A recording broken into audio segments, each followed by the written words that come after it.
We welcome you to Eagles Post-Game Live, presented by our friends at Cure Auto Insurance. 34-29 to 1-0. Are you kidding me?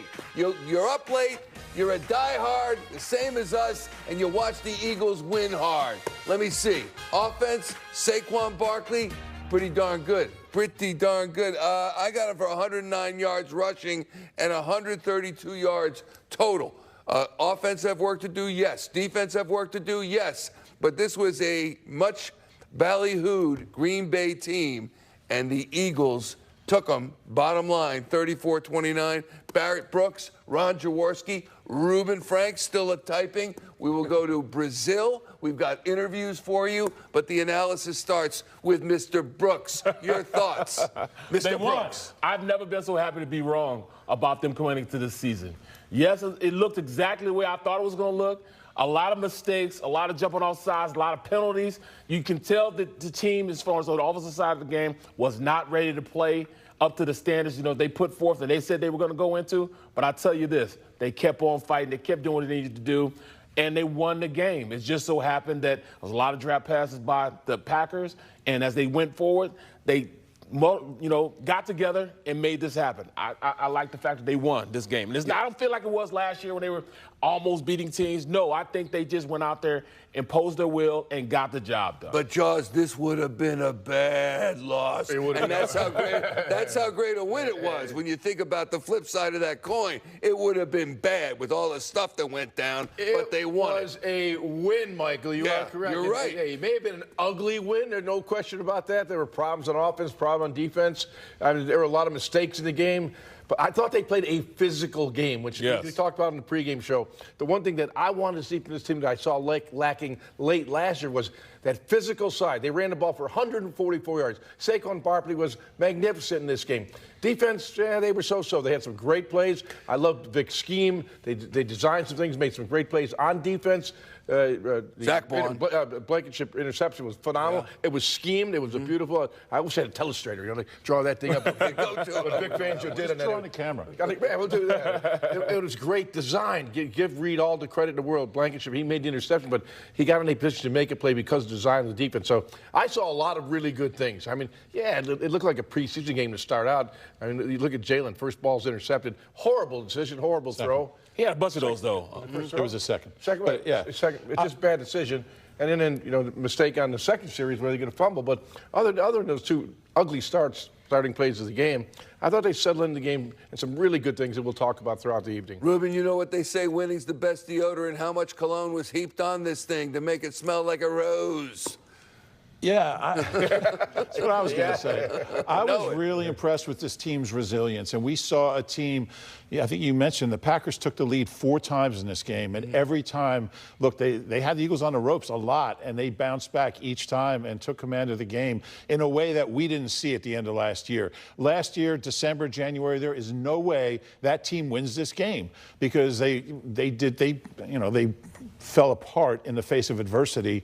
This team answered the bell, and they responded resoundingly, and that was impressive to me. There was a lot of points where I thought the Packers were like a play or two away from really taking command of the game. Yep. And each time somebody made a play, whether it was a defensive stop on third down, a turnover like Reed Blankenship, huge interception, or a stop, they played some great red zone defense. They gave up some big plays, but some great red zone defense. I thought every time they had to make a play, they made a play, and that was good to see. Speaking of Reed Blankenship, here he is moments ago on the field at Corinthians Arena in São Paulo, Brazil, with John Clark. All right, we are joined here by Reed.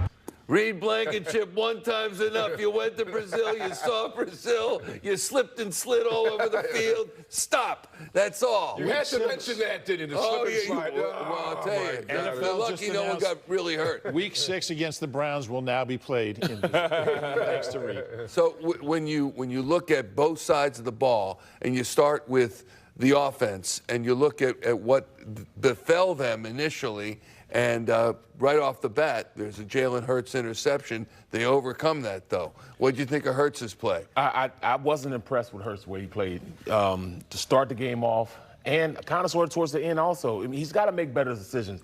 I expect more from Jalen because Jalen expects more from himself also. But, just the bad reads they had. Decision-making wasn't as crisp as it was. I'm watching in camp. He made great decisions during camp, but I didn't see it in the game necessarily. There's some things that, they're going to have to work on, get better, and he'll work on those things. But at the end of the day, my expectations of Jalen Hurts is a lot higher than what I saw on the field today. They have some work to get done. He'll get the work done he needs to get done. But at this point, if I say, all right, Jalen, you just won the game, I'd really be downplaying the way I think of him as a player. I'd really be downplaying. Yeah. Year 5, he can't be making those mistakes. Right.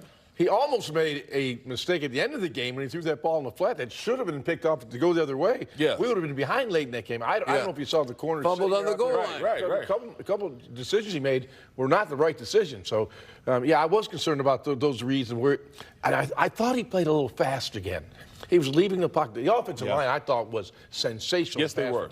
He had a lot of time, but also I'd see this. And when this happens, it's not a good sign for a quarterback. It means you're dropping your head and you're looking. Your eyes got to be up and scanning the field, down the field. When you start doing this, you can't see anything else. And that means he's looking for the run. And I saw too much of that. So I think it's something you have to begin to coach him a little bit harder on. All right, how much is he didn't play any preseason games? Oh, you want to start there now? Well, I'm asking you. I'm giving you a choice. You didn't play in any preseason games. It's week 1, and there's natural rust. Yes. We had the same argument last year about this. Yes. You've got to play where some bodies flying around. It's contact. It's football. This isn't flag football. You practice flag football all week long. Also, you get a game. The tempo picks up. Bodies are flying around you. The platform of your throws changes. Your footwork changes. And all of a sudden, you get in the game. That's what happens. You're not prepared for the bullets flying for real. The defender's playing for real. And he looked a little bit flustered at times. Ruben?